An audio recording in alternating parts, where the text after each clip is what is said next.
지난 시간에 2장 1절부터 5절까지 살펴봤는데요.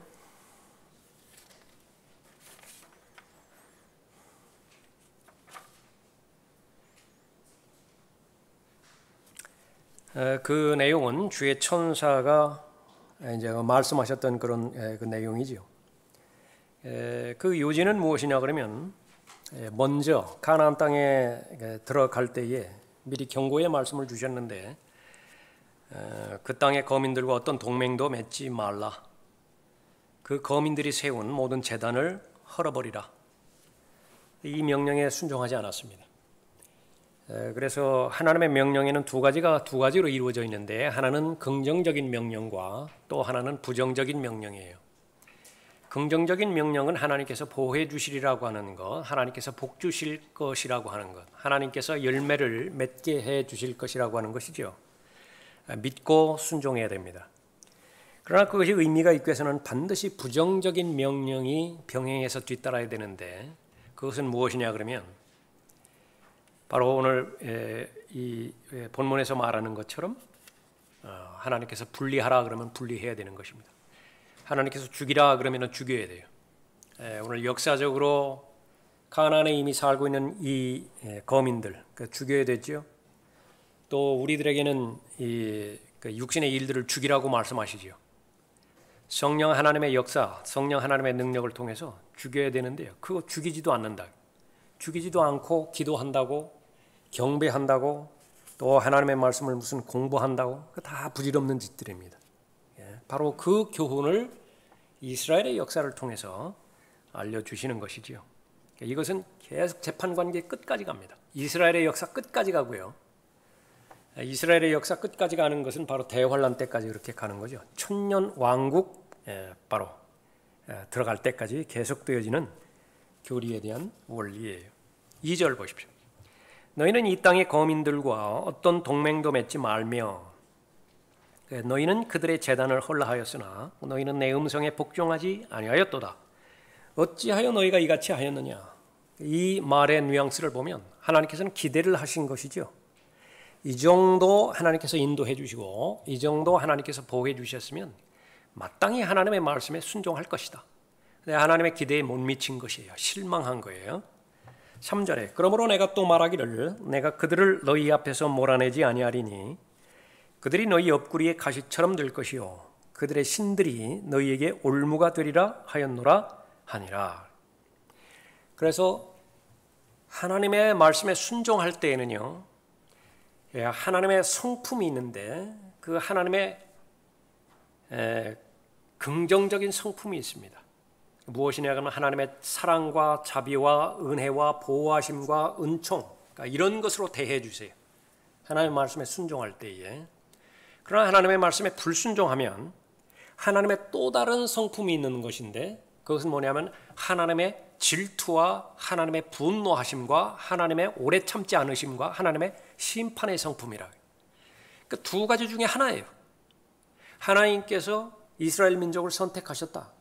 이스라엘이 하나님의 사랑의 대상이 되든지 아니면 하나님의 심판의 대상이 되든지 둘 가운데 하나이지 사랑의 대상도 아니고 질투의 대상도 아니고 심판의 대상도 아니다. 그러니까 그런 것은 없다 그 말이에요. 그러니까 그것을 성경을 통해서 잘 배워야 되는 것입니다. 똑같이 그리스도인들도 마찬가지죠. 하나님의 은혜 가운데서 구원을 받았는데 구원받은 하나님의 자녀에 대해서는 끝까지 하나님께서 떠나지 않으십니다. 구원받은 하나님의 자녀에 대해서 떠나지 않으시는 하나님의 반응은 두 가지예요. 똑같습니다. 하나님께서 사랑으로 대하세요. 하나님께서 은총으로 대하시는 것입니다. 그러나 불순종하죠. 고집부리죠. 그럼 무엇으로 대하죠? 징계밖에 없어요. 그러니까 하나님의 징계의 대상이 될 것이냐 하나님의 사랑의 대상이 될 것이냐 그러니까 그것은 본인이 결정해야 되는 것인데 그것을 제일 어렵게 만드는 것이 이스라엘의 경우에 있었던 것처럼 완고함입니다. 고집부리는 것이에요. 얼마만큼 사람의 고집이 강하냐 그러면요 하나님도 어쩔 수 없어요. 그러니까 그것이 바로 하나님께서 인격으로 창조하시고 대우해 주시는 사람인 것이죠. 그래서 그 3절에서 불순종한 결과가 어떻게 된 것이냐? 그러면 바로 옆구리에 가시처럼 될 것이다. 올무가 될 것이다. 그렇게 언급하고 있죠. 3페이지의 3절의 내용 보십시오. 그러므로 내가 또 말하기를 내가 그들을 너희 앞에서 몰아내지 아니하리니 그들이 너희 옆구리에 가시처럼 될 것이요 그들의 신들이 너희에게 올무가 되리라. 어떤 역사적인 사실이라든지 교리적인 그런 그 진리도 반드시 영적으로 적용을 하는 데 의미가 있죠. 우리에게로 가져올 수 있어야 되는 것입니다. 하나님도 변하지 않고 세상도 변하지 않았어요. 마귀도 변하지 않았어요. 그러니까 세상 원리는 변하지 않았습니다. 그래서 그런 그 부분을 볼 때에 세상에 대해서 어떠한 자세와 태도를 가져야 되는 것이냐. 그러기 위해서는 성경에서 언급하는 것처럼 절대로 친구가 되면 안 돼요. 세상과 코드가 맞으면은요, 그것은 불행한 삶을 사는 정도가 아니라 그것은 죽음이에요. 살기 위해서는 세상을 극복할 수 있어야 되는 것입니다. 그럼 어떻게 하면 어떻게 이 세상의 공략을 받아서 멸망하게 되는 것이냐? 사탄에 의해서 올무에 걸려들 수도 있고요. 마귀의 뜻대로 사로잡힐 수도 있어요. 마귀에게 사로잡혔다. 아무것도 못합니다. 그건. 그러니까 제일 무서운 거예요. 마귀에게 사로잡히면. 그래서 은사주의에서 교리를 하나 만들어내는데 구원받은 그리스도인은 마귀에게 사로잡힐 수 없다. 새빨간 거짓말입니다. 오히려 마귀에게 사로잡힌 거의 대부분의 사람들은 구원받은 하나님의 자녀예요. 왜 그렇죠? 잘 살아보려고 했다고요. 올바로 살아보려고 했다고요. 그런데 그것이 의미가 있기 위해서는 건전한 교리에 입각해서 하나님께서 받아들여 주시는 순종이 발견이 될 때만이 그것이 가능한 것인데, 디모데후서 3장에 있는 것처럼 마귀들의 교리에 편승해서 두 마음을 품어버렸습니다. 마귀가 점유하기 딱 좋아요. 그것은 왜 그렇습니까? 마귀가 좋아하는 사람은 종교적인 사람을 좋아하기 때문에 그래요. 그러면 성도가 자신의 생애 가운데서 피 흘리기까지 죄와 맞서 싸우라고 권면하고 있는 것인데, 히브리서 12장에서 그렇게 하지 않았다. 그러니까 쉽게 항복해버리다는 듯이요. 너무 쉽게 항복해버린다. 다시 말하면 너무 쉽게 죄를 지어버려요. 버티지를 않아요. 버티지를 않는다. 무슨 기도하다가 죄를 짓든지 그러한다 하더라도 그것이 성령 하나님 앞에 간절히 더 나가야 되는 건데요. 그냥 습관이 돼버린 죄도 있다. 마지막 날들에는 더 그렇죠. 그런 그 일들이 절대로 일어나서는 안 되는 것이다. 원인부터 보죠. 감리교 복음 전도자였던 샘 존스가 한 말입니다. 아주 의미 있는 말이에요. 당신은 간직하기를 원하는 만큼의 죄들을 간직하고 있다. 무슨 말이냐? 왜 죄를 짓는 것이냐? 하나부터 열까지 원하기 때문에 죄를 짓는 거예요. 원하는 마음이 없다고 한다면 그 죄를 몰아낼 것이라고요. 근데 왜 그 죄를 지금 틀켜주고 있는 것이냐? 내가 원하기 때문에 그래요. 즉 당신의 생애 가운데 저지르는 죄들은 그 죄가 어떤 것이었든지 간에 그 죄를 허용하기에 저지르는 것이라는 말이다. 그렇죠? 그러니까 왜 그렇죠? 죄를 미워하지 않았어요. 죄를 사랑했어요. 만일 죄를 미워한다고 한다면 그 죄로부터 자유로워질 때까지 죄와 맞서 싸울 것입니다. 그러나 싸움을 포기해버린 결과 죄의 노예가 돼버린 거죠. 남는 것은 아무것도 없어요. 죄의 삭은 뭐라고요? 사망, 죽음밖에 없어요. 육체 생명도 짧게 끝날 것이고요. 그러지 않았으면 더 오래 하나님께서 사용하셨을 것이라고요. 그 짧은 생애마저도 능력 없는 삶이에요. 능력 없는 삶이에요. 100세를 넘어서 104세를 살고 이런 것이 의미가 있기 위해서는 하나님께서 받아들이시는 사건들이 있어야 되는데 하나님께서 인정하시는 사건들이 발견이 안 돼요. 그냥 세상에는 영향을 줄지 몰라요. 자기 가족이라든지 자기 직장이라든지 주변에는 영향을 줄지 모르는데 하나님께는 어떠한 감동도 없어요. 하나님의 감동이 없다. 그 상태에서 90살 넘고 100살 넘고 살아봐야 무슨 의미가 있느냐. 그게. 죄 문제를 해결하는 것이 본질이라고 하는 것입니다. 자, 이스라엘의 경우 문제는 무엇이었다고요? 부정적인 명령에 순종하지 않았다라고 하는 것입니다. 여호수아 24장에서 여호수아가 마지막 설교할 때에 이 부정적인 명령에 대해서 강조하고 또 강조했죠. 반드시 몰아내라. 반드시 처리해라. 정결하게 하라. 깨끗하게 하라. 이 부정적인 명령이 실행이 된 다음에 그 다음에는 이제 하나님께서 부어주실 것이라고요. 깨끗해지기 전까지는요, 하나님께서는 서두르지 않으세요. 아무리 시간이 오래 걸린다 하더라도 깨끗해질 때까지 기다리는 거예요. 그럼 깨끗해지면 이제 어떻게 되는 것입니까? 그러니까 그때에 하나님께서 복으로 부어주시든 은혜로 부어주시든 기도 응답으로 부어주시든 가시는 것이죠.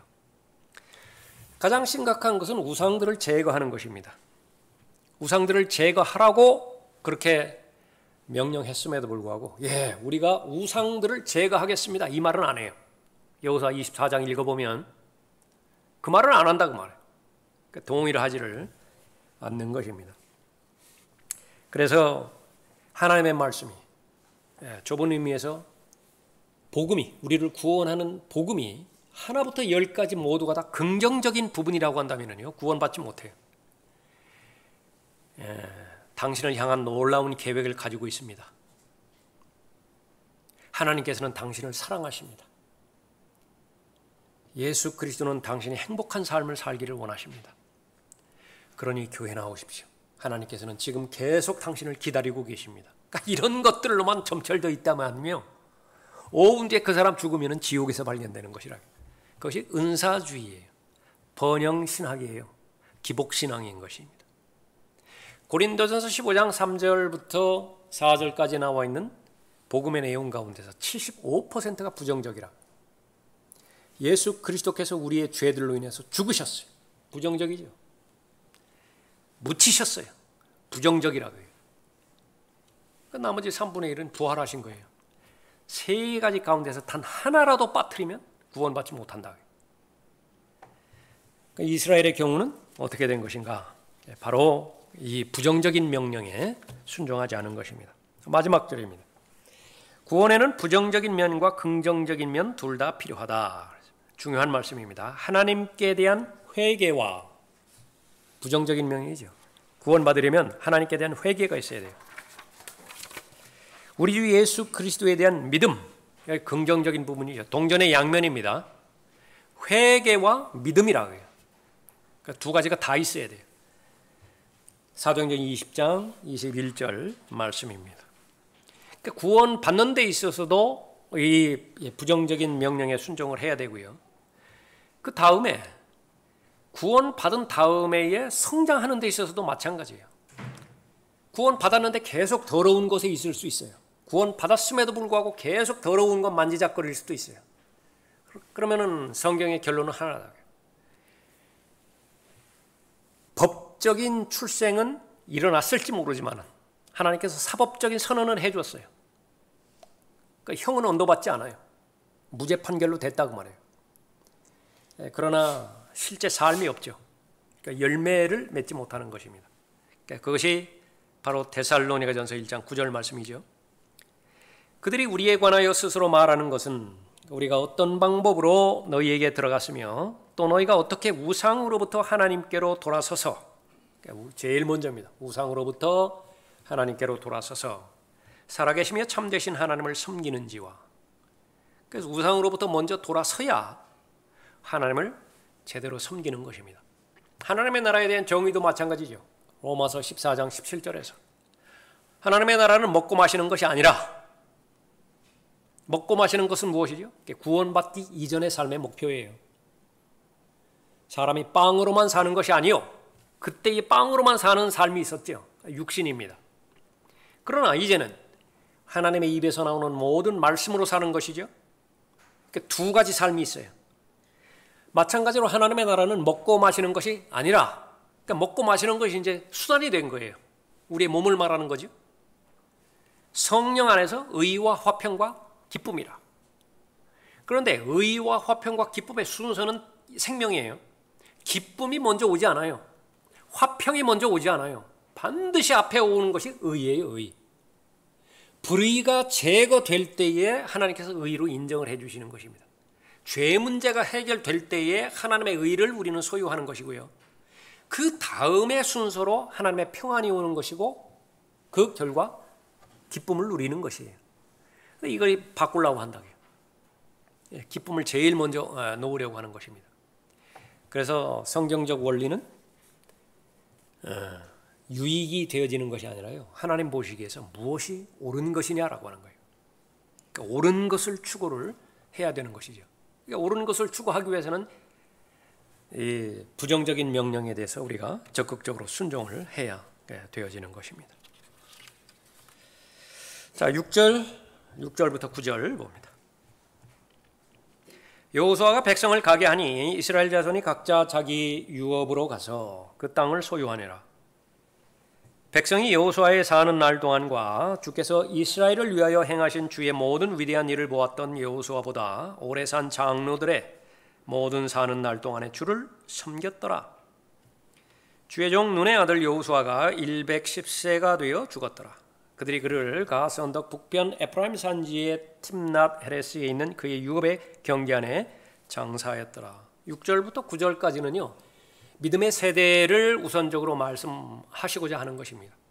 그 다음에는 이제 믿음이 없는 세대에 대해서 기술할 거예요. 이것은 여호수아 24장에서 나오는 그런 그 내용이에요. 여호수아가 살아있는 한, 여호수아의 영적 지도력 하에서 순종하는 사람들이 있었던 한, 그 사람들은 하나님께서 어떻게 약속의 땅에서 행하셨는가를 다 목격했어요.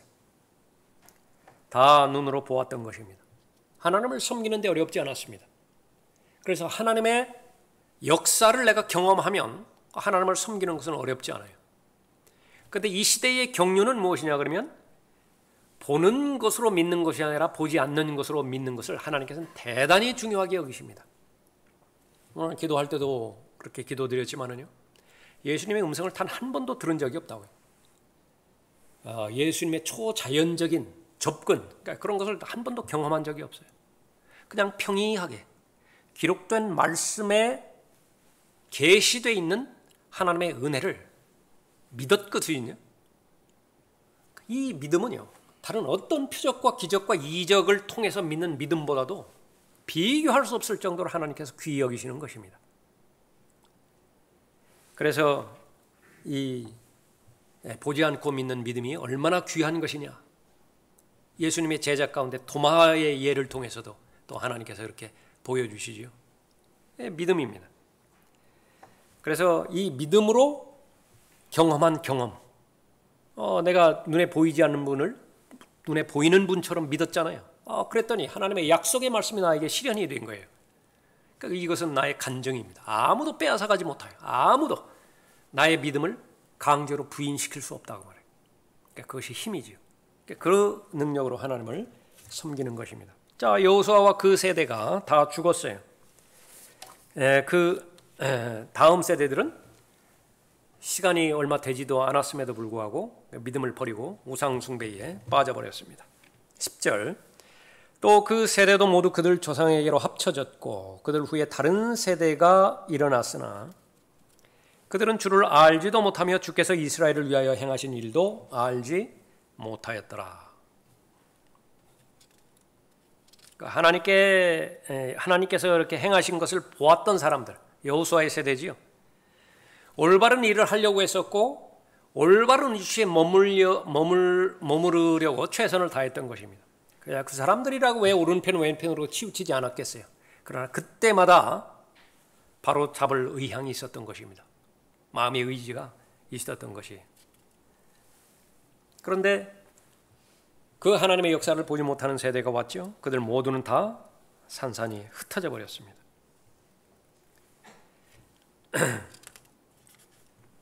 이 디모데후서 3장에서 언급하고 있는 어려운 날들, 아주 어려운 때가 올 것이라 그렇게 언급하고 있죠. 그러니까 왜 어려운 때가 오게 되는 것이냐? 자연적인 그런 부분에 있어서는요, 하나님을 만날 기회를 완전히 박탈당하게 되는 것입니다. 나름대로 1차 산업이 거의 대부분의 산업을 있을 때에는 하나님을 부인하지는 않아요.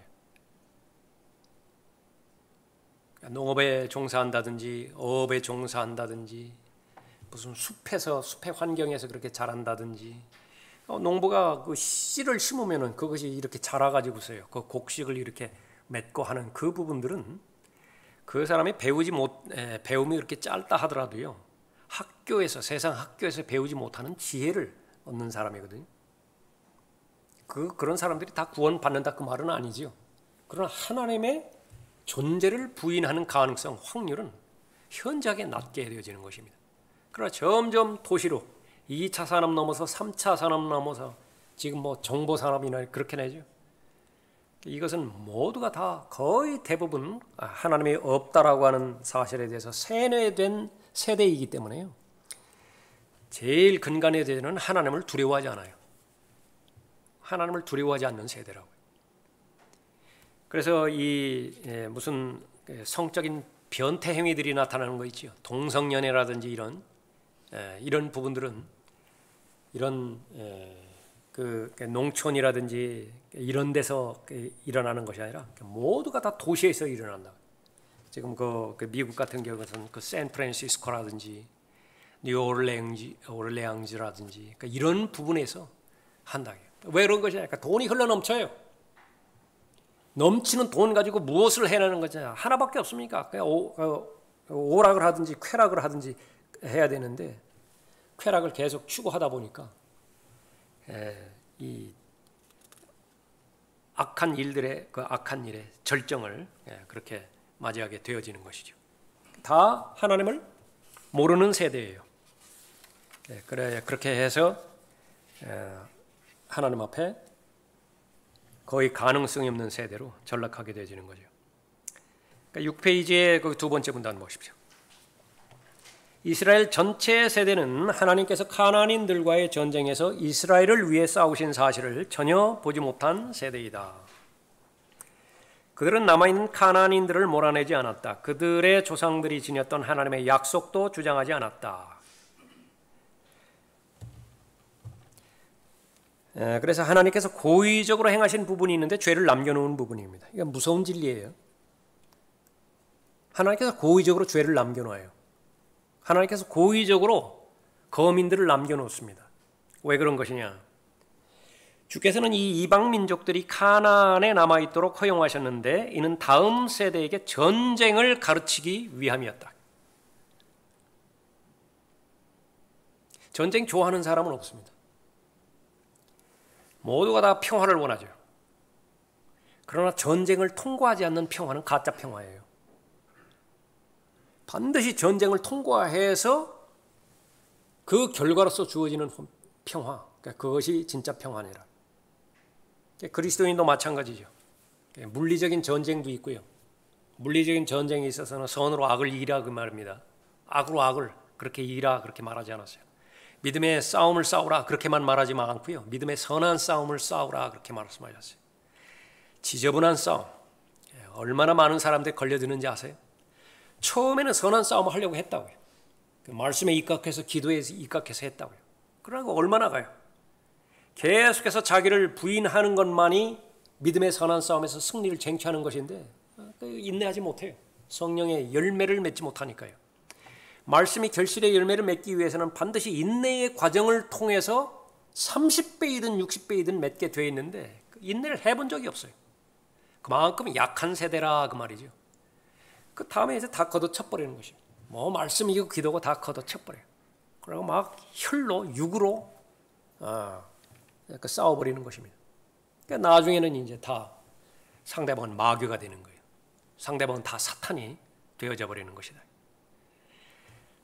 얼마만큼 많이 그렇게 위선을 떨고 싸움한다고 하면서 위선을 떨고 얼마만큼 누명을 씌우고 심지어는요. 머리 자르고 꼬리 자르고 이건 양반이에요. 그 정도로만 전한다고 하면 양반이라고. 없는 말 지어내가지고 모함하고 그렇게 한다. 싸움을 배워야 됩니다. 어떻게 믿음의 선한 싸움을 싸우는 것이냐. 그러니까 성경에 얼마나 많은 전쟁사가 있습니까? 그러니까 그것을 계속 배워야 돼요. 실패하면 실패를 통해서 교훈을 배워야 되고 승리하고 성공한 그런 그 사건들이라고 한다면 그것을 귀감으로 그렇게 잘 받아야 되는 것이죠. 그러나 그 세대는 이 시험에 실패하였다. 이 이방 민족들에 대해 싸우고 그들의 거짓 신들을 몰아내는 대신 그 세대는 죄악된 행실들을 받아들이고 죽였어야 하는 사람들이 숭배하는 우상 숭배를 받아들였다. 교리적으로는 이 세대가 이제 대환란 때 나타나는 세대입니다. 실제적으로 적용하는 그 부분은 바로 우리가 살아가고 있는 이 시대가 다른 시대가 아니에요. 다른 시대가 아니라 이스라엘로 말하면 재판관기 2장에 나와 있는 이 다른 세대예요. 인자가 올 때 바로 우리 세대에 일어나죠. 인자가 올 때라고요. 예수 그리스도께서 재림할 때가 우리 세대예요. 그때의 예수님의 선언은 뭐냐면 믿음이 없어요. 믿음이 없다고요. 이 세상에서 믿음을 찾아보려고 하는데 믿음이 없어요. 하나님께서 인정하실 믿음이 없다. 그러니까 그것을 우리에게 절대적으로 적용해야 됩니다. 적극적으로. 제일 위험스러운 것은 성경대로 믿는 사람들이라고 하는 타이틀만 알고 그것을 주장하면은 그 결과 자동적으로 나는 믿음의 사람이 되어지는 것이냐. 골방에 들어가 보면 알죠. 한번 골방에 들어가 보라고요. 내가 어떤 기도를 하면 하나님의 말씀에 입각해서 그 기도를 하나님께서 흔쾌히 받아들여 주시겠는가 한번 세어보는 거예요. 아, 세 가지 이 기도는 하나님께서 확신 있게 담대하게 이 기도를 들어주실 것이다. 그것이 발견이 돼야 돼요. 근데 그것이 발견되지 않는다라고 하면 무엇이냐 그러면 역시 하나님의 말씀 가운데서 내가 얼마만큼 영적으로 위험한 세대에 들어가고 있는 것인가, 살아가고 있는 것인가, 그거 봐요. 목사하고 비교하기 때문에 그래요. 다른 사람하고 비교하기 때문에 그래요. 다른 사람만큼 내가 한다 그거예요. 목사가 믿는 믿음 정도만큼 내가 믿는다. 그러면 그것이 받아들이는 기준이 되어지는 것이냐? 절대로 그렇지 않아요. 절대로 그렇지 않다고요. 하나님 앞에서 나 자신을 잘 바라볼 수 있어야 그렇게 되는 것이죠. 자, 11절에 이스라엘 자손이 주의 목전에 악을 행하였고 바알들을 섬겼으며 이집트 땅에서 그들의 조상을 인도하여 내신 그들 조상의 주 하나님을 버리고 다른 신들 즉 그들 주위에 있는 백성의 신들을 좇아 그들에게 절하여 주를 진노케 하였으며 그들이 주를 버리고 바알과 아스타롯을 섬겼더라. 이것이 모든 이교도 종교들이 되는 기본적인 공식입니다. 우상 숭배를 삼는 이 모든 분이죠. 바알이라든지 아니면 아스토라시라든지 이 모든 부분들을 하나님께서 창조하신 이 천체를 섬기는 거예요. 태양신, 달신이죠.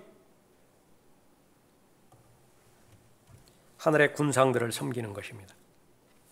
14절에 주의 진노가 이스라엘에게 격렬해져서 주께서 전에 이스라엘을 약탈했던 자들의 손에 그들을 넘겨주셨으며 그들 주위의 적들의 손에 그들을 파셨더니 이스라엘이 그들의 적들을 더 이상 당해내지 못하였으므로 이보다 더 수치스러운 일이 어디 있어요? 그들이 어디를 가든지 주의 손이 재앙으로 그들을 대적하셨으니 주께서 말씀하신 것과 주께서 그들에게 맹세하신 것과 같이 그들이 심히 고통을 당하였더라. 필리스티아인들과 싸워서 필리스티아인들에게 졌어요. 얻어맞을 대로 얻어맞고 빼앗기 유익한 것은 다 빼앗겨 버렸다. 그런데 필리스티아인들에게 진 것이 아니라 그렇게 말하는 거예요. 성경의 결론은 무엇이냐면 하나님께서 재앙을 내리셨다. 그러니까 하나님께서 흠씬 두들겨 패신 거예요. 하나님께서 다 빼앗아 가버리신 것이라고요. 하나님은 지금 몸으로 나타나시지 않으니까 몸을 필요로 했다고. 몸을 두들겨 패줄 대상이 있어야 될 거 아니에요. 그러니까 필리스티아인 시켜가지고 두들겨 패라고 그랬다고. 하나님께서는 몸이 없으시잖아요. 손이 없다고요. 그러니까 필리스티아인들의 손들을 빌려가지고 다 뺏어가라고 그랬다고. 근데 그 교훈을 못 배우는 거예요. 그 교훈을 못 배운다고. 일어나는 사건과 현상들은 다 나름대로 잘 해석하는데 결정적으로 고린도후서 4장 4절의 진리를 인식하려고 하잖아요. 믿지 않는 자들의 마음을 어둡게 하는 세력이 있다고요. 어둡게 하는 사람. 근데 믿지 않는 자들의 결과, 믿지 않는 자들의 결론, 그러니까 그것만 가지고서 싸우는 거예요. 그러니까 그렇지 않습니다. 사람은 그렇게 독립적인 존재가 아니라. 사람은 어떤 영의 지배를 받게 되어 있어요. 성령 하나님의 지배를 받든지 악한 영의 지배를 받든지 종속적인 존재이지 독립적인 존재가 아니라게. 그러면 어느 때에 성령 하나님의 통제를 받고 어느 때에 악령의 통제를 받는 것이냐. 내 마음먹기예요. 내가 성령 하나님의 통제를 받기를 원하면 성령의 인도함을 받는 것이고, 내가 악령의 인도를 받기를 원한다. 언제 악령의 인도를 받기를 원하죠? 죄를 즐기고 살 때. 죄를 탐닉했던 그 쾌락이요, 계속 나를 미혹해요. 미끼로 달려온다. 그게.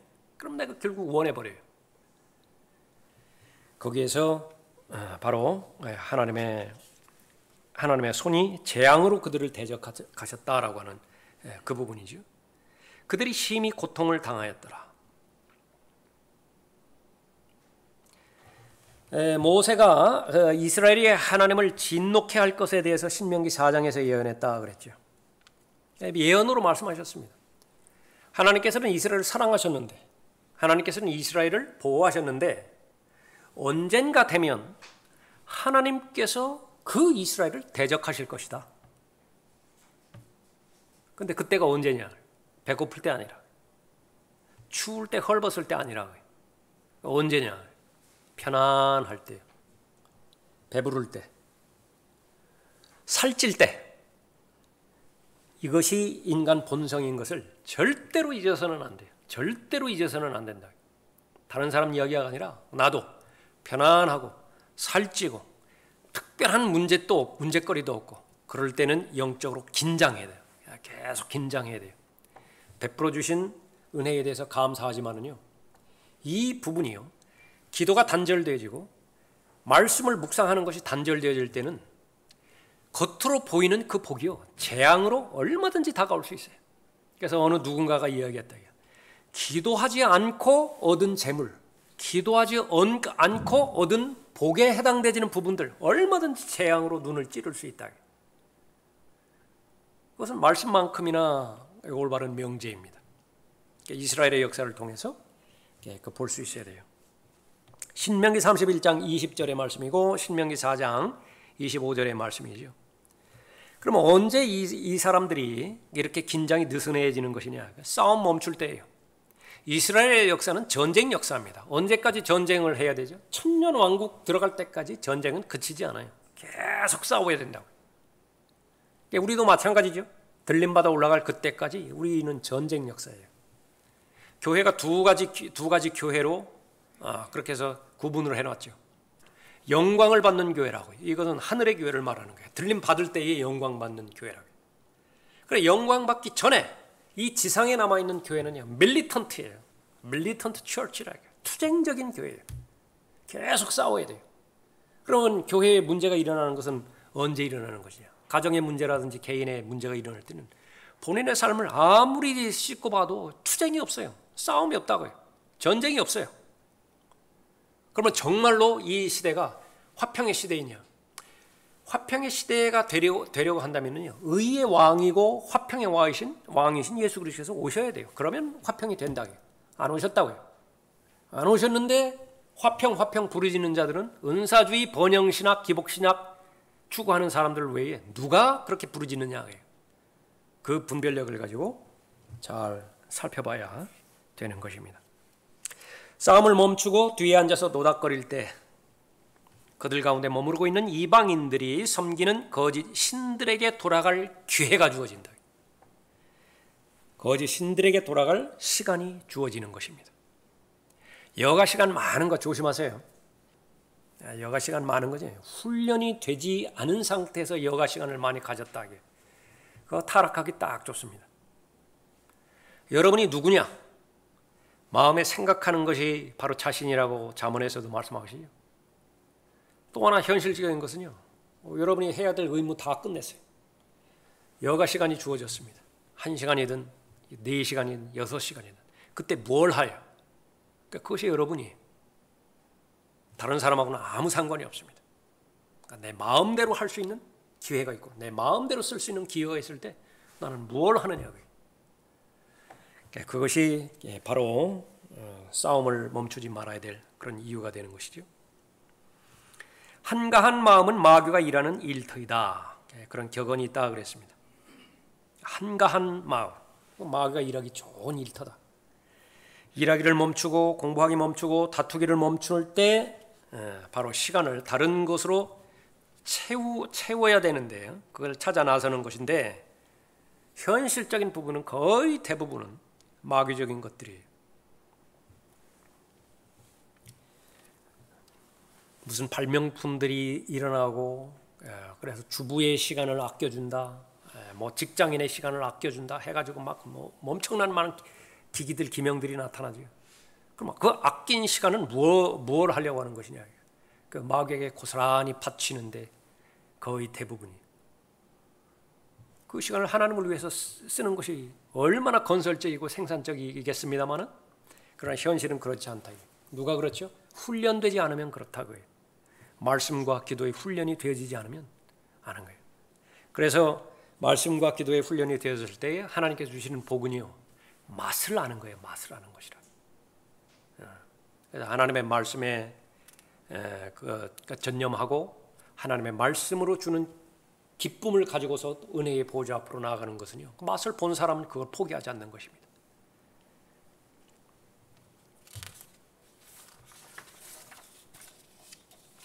팔 페이지 보십시오. 중간에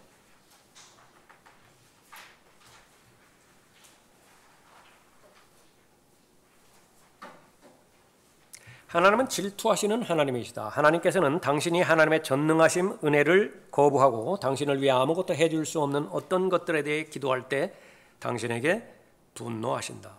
물론 하나님께서는 자비하시고 오래 참으신다. 그러나 당신이 하나님을 더 오래 거부한다면 당신의 마음은 점점 더 딱딱해지고 그 결과 하나님의 거룩하심과 심판은 무언가의 행동을 요구하게 된다. 무슨 말이냐? 내가 죄를 짓는다고 해서 불순종한다고 해서 우상 숭배한다고 해서 하나님이 손상당하는 영역은 단 한 부분도 없습니다. 여전히 하나님이 있어요. 욥기 35장 6절 거기 나와 있죠. 엘리후가 욥에게 한 말입니다. 당신이 범죄한들 어떻게 그분을 대적하겠느냐? 당신이 죄악이 많아진들 그분께 무엇을 행하겠느냐? 또 어떤 영향도 끼치지 못하는 것입니다. 그런데 영향을 끼치는 대상이 있는데 당사자예요. 본인은 영향을 받는다라고 하는 것입니다. 그러나 당신이 죄를 지을 때 분명하게 당신 자신에 대해 해를 끼친다.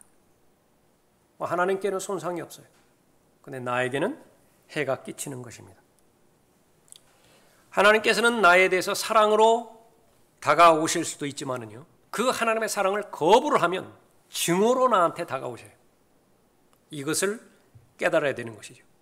하나님께서는 나에게 자비를 베풀기를 너무나 원하십니다. 그러나 내가 고의적으로 자비를 거부를 해요. 거절을 해버린다. 그럼 할 수 없이 하나님의 진노를 만나게 돼요. 이것이 내가 어떠한 동기에서 선택하느냐라고 하는 것이 달려지는 것이에요. 하나님께서는 모든 사람이 구원받기를 원하죠. 계속 오래 참으시는 것은요, 한 사람이라도 더 구원받기를 원하시는 것입니다. 그런데 그 하나님의 오래 참으심에 대해서 내가 비아냥거렸다. 가볍게 여겨버렸습니다. 그러면 하나님께서는 그 사람을 심판으로 대하신다. 이것이 이스라엘의 역사를 통해서 알게 해주시는 가르침이라 말씀하십니다.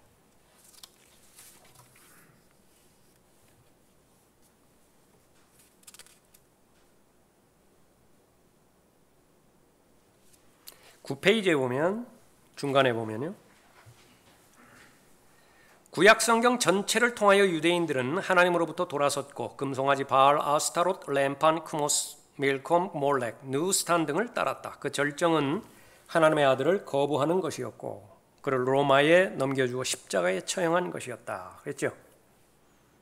자, 여기까지 다 했어요. 할 수 있는 거 다 했다. 하나님 죽이고 하나님 거부했으니까 더 이상 할 것이 없어요. 하나님께서 이제 무엇을 하시는 것이냐? 그래서 사도행전에서는 하나님께서 그들에게 안갚음하셨고 복음을 이방인들에게 전해주셨다. 근데 이제 이방인들 차례예요. 2000년간이나 하나님께서는 이방인들을 선대해 주셨어요. 은혜로 만나 주셨죠. 특권 가운데 특권을 누리게 해주셨습니다. 하나님의 자비를 받은 것은 틀림없고 하나님의 은혜를 받은 것은 틀림없는 것이지요. 그런데 자비가 오래되다 보니까요, 이 자비를 밟기 시작했어요. 하나님의 아들을요, 짓밟기 시작했습니다. 은혜를 모독하기 시작했어요. 성경에서 한 가지 사건을 알려주셨는데 에스더서였습니다. 에스더 처음 시작할 때에 이방인 왕비가 대체되어지죠. 에스더는 유대인 왕비가 된다고요. 이방인을 하나님께서 제껴버린다고요. 그리고 유대인을 대체시키는 것인데요, 그것은 돌 올리브나무와 참 올리브나무예요. 처음에는 하나님께서 질투를 일으키실 목적으로 이방인들을 접붙여 주신 거예요. 그 결과 이방인들이 교만해졌습니다. 무언가 되는 줄 알았어요. 아무것도 아니었거든요. 유대인과 이방인 가운데서 이방인의 위치라고 하는 것은 2000년 동안 높아질 대로 높아져 버렸습니다. 죄악이라고 하는 죄악은 다 차버렸다. 하나님께서 때가 되자 잘라버리는 것입니다. 참 올리브를 잘라버리시는 분께서 돌 올리브를 잘라버리는 것이 무엇이 그렇게 힘이 드시겠는가? 이제 휴거로 다 끝나버립니다. 다시 유대인들에 대한 경륜이 그렇게 회복이 되어지겠죠. 지금 우리가 영적인 통찰력, 영적인 분별력을 가지고 바라봐야 되는 것은요, 하나님께서 이 이방인들이 이제 다 버리는 거예요. 점점 더 버린다고요. 영국 버리셨죠. 미국 버리셨죠. 완전히 버린 거예요. 완전히 버렸다고요. 그러니까 몇만 남았어요. 지금 얼마 안 남았다고. 그리스도인들이 배워야 되는 교훈이 있습니다. 그렇기 때문에 이러한 역사적인 배경들을 통해서 하나님의 거룩한 영을 슬프게 하지 말라. 괜히 하는 소리가 아니라고. 성령을 소멸하지 말라. 성령께 거짓말하지 말라. 하나님의 성전을 더럽히지 말라. 그러지 않으면 어떻게 된다고요? 하나님께는 어떤 손상도 없어요. 자신의 눈을 찌르는 것입니다. 14절에 주의 진노가 이스라엘에게 격렬해져서 주께서 전에 이스라엘을 약탈했던 자들의 손에 그들을 넘겨주셨으며 그들 주위의 적들의 손에 그들을 파셨더니 이스라엘이 그들의 적들을 더 이상 당해내지 못하므로 그들이 어디를 가든지 주의 손이 재앙으로 그들을 대적하셨으니 주께서 말씀하신 것과 주께서 그들에게 맹세하신 것과 같이 그들이 심히 고통을 당하였더라. 계속적인 패배밖에 없습니다. 우상 숭배에 대한 하나님의 심판인 것이죠. 미국이 왜 지금 이 지경이 되었는가? 그에 대한 설명이 거기 좀 나와 있고요. 16절 보십시오. 그럼에도 주께서는 재판관들을 일으키사 약탈하는 자들의 손에서 그들을 건져내게 하셨으나 그들이 그들의 재판관들에게 경청하려 하지 아니하고 도리어 다른 신들을 음란하게 숭배하며 그 신들에게 절하고 그들의 조상이 주의 계명들을 순종하여 행하던 그 길에서 속히 떠나 그렇게 행하지 아니하였더라. 주께서 그들에게 재판관들을 일으키셨을 때에 주께서 재판관들과 함께 하셔서 재판관이 모든 사는 날 동안에는 주께서 그들을 원수들의 손에서 구원하셨으니 이는 그들을 압제하고 괴롭히는 원수들로 인한 그들의 신음소리로 인해 주께서 마음을 돌이키셨기 때문이더라. 재판관이 죽고 나면 그들이 돌이켜 다른 신들을 쫓아 섬기고 절함이 그들의 조상보다 더욱 부패하였고 그들이 그들의 행위와 그들의 완고한 길에서 그치지 아니하였더라. 오늘날 보는 그림이죠. 수천 년 전의 이스라엘의 역사지만 오늘날 보는 그림인 것입니다.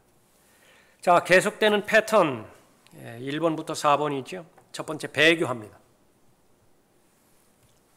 하나님께서 심판하시죠. 그러면 회개합니다. 구원해 주시죠. 섬긴다고요. 그러나 재판관이 살아있는 동안에만 섬기죠. 재판관이 죽고 나면 다시 배교해요. 계속 악순환입니다. 재판관, 하나님께서 일으키신 하나님의 사람들이죠. 재판관계에 나오는 재판관들이 있고요. 사무엘상에 나오는 재판관들이 있습니다. 그래서 17명 아니면 18명입니다. 그래서 사무엘상 12장 11절에 나오는 베단까지 재판관으로 인정한다고 한다면 18명이 되는 것입니다. 재판관계에 13명이 나오고요. 이제 그 다음 장부터 이제 온니엘부터 이렇게 나오기 시작하죠. 그래서 삼손까지 13명이 나오고요. 사무엘상에 나오는 재판관들이 엘리, 사무엘, 요엘, 아비야입니다. 재판관들이 하는 일 두 가지가 있습니다. 하나는 백성들로 하여금 하나님의 법을 다시 지키게 하는 일이에요. 또 하나는 물리적으로 이스라엘을 적들로부터 구출하는 일입니다. 여호수아가 이런 일들을 했죠. 그래서 영적인 지도자일 뿐만 아니라 군사적인 장군이에요. 총사령관입니다. 그것이 여호수아의 직책이고 재판관의 직책이에요. 그러나 이 시대에 하나님께서 권위를 주신 대상은 물리적인 권위는 주지 않았어요. 영적인 권위만 주었습니다. 이 재판관들에 대한 예표는 누가 되는 것이냐? 재림 때의 예수 그리스도예요. 예수 그리스도를 배우겠죠. 산상설교에서 가르치셨던 것처럼. 그러나 가르치시는 것만에만 국한된 것이 아니라 초림 때의 하나님의 어린 양처럼요. 그러니까 이제는 물리적으로 통치하십니다. 만왕의 왕으로서 통치를 하시는 거예요. 재판관들을 이렇게 세워주셨는데 경청하려 하지 않았다. 비극입니다. 오히려 다른 신들을 음란하게 숭배했다. 마음의 준비가 돼 있지 않으면 하나님께서 아무리 좋은 것을 제시한다 하더라도 마음의 완악함이 그것을 이기지 못해요. 아무리 변개되지 않은 보존된 성경 제시해 보라고요. 받아들이나. 여러분은 왜 받아들였어요? 그러니까 지식이 높아서? 다른 사람들보다 많이 배워서? 다른 사람들보다 뭐 통찰력이 더 뛰어나서? 아니에요. 여러분의 마음이 준비가 되었었다고요. 그러니까 복받은 사람입니다. 그것을 알았다고 한다면요, 그렇게 시작한 믿음의 생활이라고 했다면 그것을 잊으면 안 돼요. 하나님께서는 언제 어디서든지 마음이 잘못됐을 때는 하나님께서 제껴버리신다. 바울이 제일 무서워했던 것입니다. 그것이 잘 전파해놓고 잘 설교했다고요. 잘 가르쳐놓고 자신이 버림받아 버려요. 고린도전서 9장 27절에서 말씀하는 것이죠. 그러지 않기 위해서는 바울이 죽는 일이 있다 하더라도 하는 일이 있었죠. 매일매일마다 절대로 빼놓지 않은 것은 죽는 거예요. 늘 갈라디아서 2장 20절 자신의 마음에 비춰봤어요. 그것만이 살 길이었던 것입니다. 부지런해야 돼요. 그런 면에서 부지런해야 되는 것입니다. 자, 계속해서 우상숭배가 성적인 범죄와 연결이 되어집니다. 실제로 우상숭배는 것은요, 음란한 영의 지배를 받게 되는 것입니다. 종교 창녀들이 그 짓을 하게 되었었고 거기에 참여하는 모든 우상숭배자들은 다 간음을 저지르게 되었던 것이죠. 신약으로 적용하면 얼마든지 간음하는 남자들이 있고 간음하는 여자들이 있다 말씀하고 있죠. 야고보서 4장 4절 말씀입니다. 너희 간음하는 남자들과 간음하는 여자들아, 세상과 친구되는 것이 하나님과 원수되는 것임을 알지 못하느냐? 몰라요. 지식적으로 알는지 모르지만은요, 그러니까 실제 삶 가운데서는 몰라요. 하나님의 성전이, 자신의 몸이 하나님의 성전인 것을 알지 못하느냐? 고린도전서 3장 16절에서 말씀하셨는데 얼마나 되는 사람들이 그것을 알겠어요? 나는 아는데 그 짓을 하려.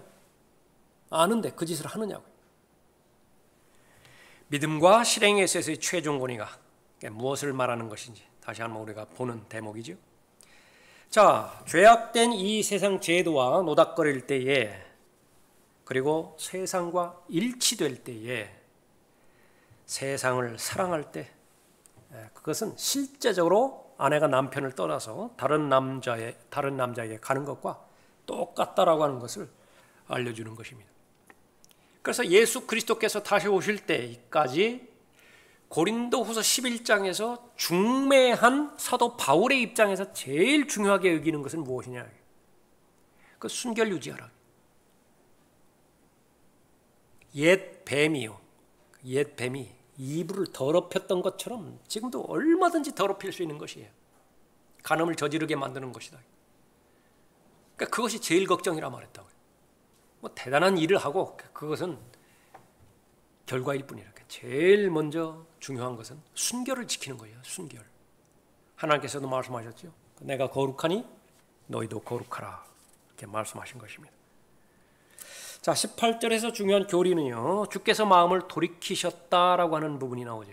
돌이켰다라고 하는 부분입니다. 영어로 말하면 repent라고 하는 부분이에요. 창세기 6장 6절에서 하나님께서 마음을 돌이키신 적이 있습니다. 후회하셨다 그 부분인데 이런 부분이에요. 하나님께서 계획을 변경시키는 것을 말씀하는 것입니다.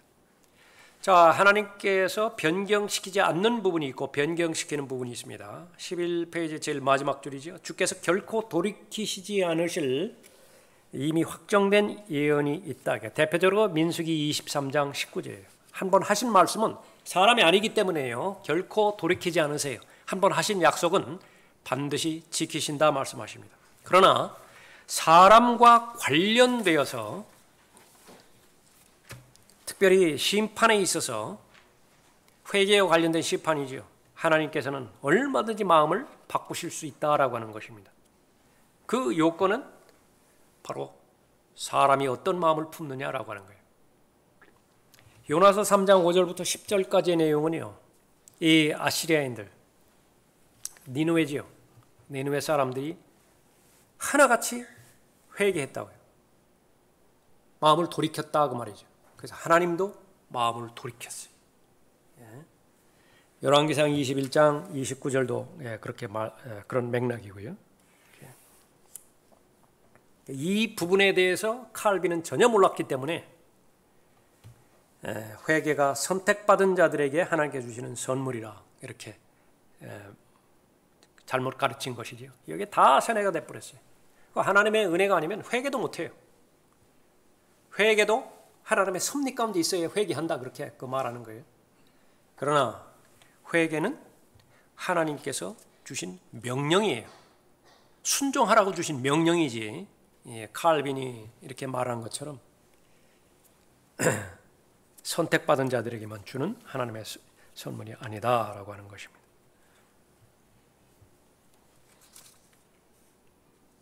19절에 재판관이 죽고 나면 그들이 돌이켜 다른 신들을 쫓아 섬기고 절함이 그들의 조상보다 더욱 부패하였고 그들이 그들의 행위와 그들의 완고한 길에서 그치지 아니하였더라.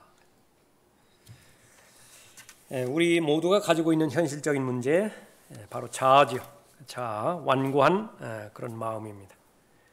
20절 그러므로 주의 진노가 이스라엘에 대하여 격렬해져서 그러니까 주께서 말씀하시기를 이 백성이 내가 그들의 조상에게 명령한 나의 언약을 위반하고 내 음성에 경청하지 아니하였으므로 나도 이제부터 여호수아가 죽을 때 남겨둔 민족들에 그 누구도 몰아내지 아니하여 내가 그들을 통하여 이스라엘이 그들의 조상이 지켰던 것 같이 주의 도를 지켜 행하는지 아니하는지를 시험하리라. 그러므로 주께서 그 민족들을 남겨두사 급히 몰아내지 아니하시고 여호수아의 손에 그들을 넘겨주지 아니하셨더라. 패배에는 하나님의 목적이 있다라고 하는 것을 공부해야 되지요. 공부 잘하는 사람이에요. 분명한 목적이 있어요. 하나님의 목적이 있기 때문에 내가 지금 패배하는 것이라고요. 그것이 연단이냐 시험에 실패한 것이냐 구분해낼 수 있어야 돼요. 그 구분하지 못했을 때에 그 믿음은 계속해서 진리에 뿌리 내리지 못하고 부초에 뿌리 내리는 것입니다. 그러니까 감정에 따라서 이리저리 휩쓸리는 거예요. 이리저리 휩쓸린다. 왜 여호수아가 정복한 후에도 하나님께서 이방인들을 남겨놓으셨는가? 여호수아가 없는 가운데서도 사람이 없어요. 사람은 믿음의 대상이 아니에요. 여호수아가 영웅이 돼서는 안 돼요. 하나님 보시기에. 여호수아가 없는 가운데서도 과연 그 다음 세대는 하나님을 두려워하는 것인가? 보겠다 그 말입니다. 하나님을 두려워하지 않으면 하나님을 따르지 못합니다. 하나님을 따르기를 원하는 거예요. 그래서 하나님을 두려워하고 하나님을 따를 것인가 그렇지 않을 것인가 시험의 목적으로 이방인들을 남겨놓았다. 그러나 이 사람들 실패했죠. 성공했어야 되는데 실패를 했던 것입니다.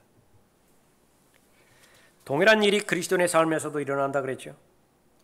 당신이 구원받을 때 하나님께서는 당신을 격려하기 위해 단번에 어떤 죄들을 제거해 주신다. 초신자 때 다 그래요. 모든 기도 응답 거의 다 들어주세요.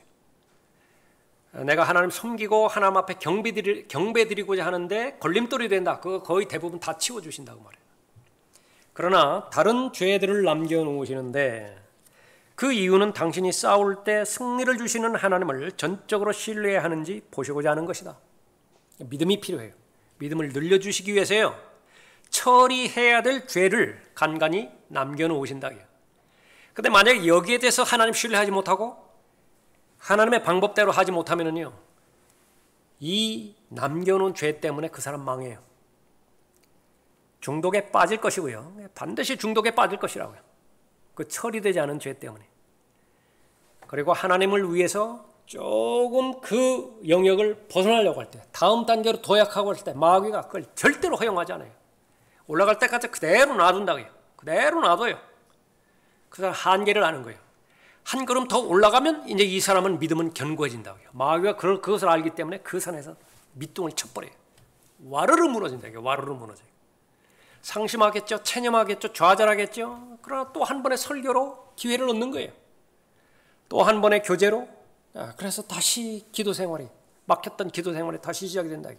잘 올라가요? 잘 올라가요? 그럼 마귀가 그냥 관망하는 것입니다. 느긋하게 관망해요. 똑같은 죄에 걸려들게 만든다. 그 전에 실패했던 그 지점까지 가서 또 어김없이 밑동을 쳐버려요. 계속 반복해. 계속 반복한다. 이겨야 됩니다. 극복해야 돼요. 그것이 기도의 능력이고 말씀의 능력인 것이죠. 알기 위해서는 원리를 알아야 돼요. 왜 하나님께서 그런 죄들을 남겨놓으셨는가? 방법이 신약 서신에 너무나 자세하게 나와 있죠. 로마서 6장, 7장, 8장.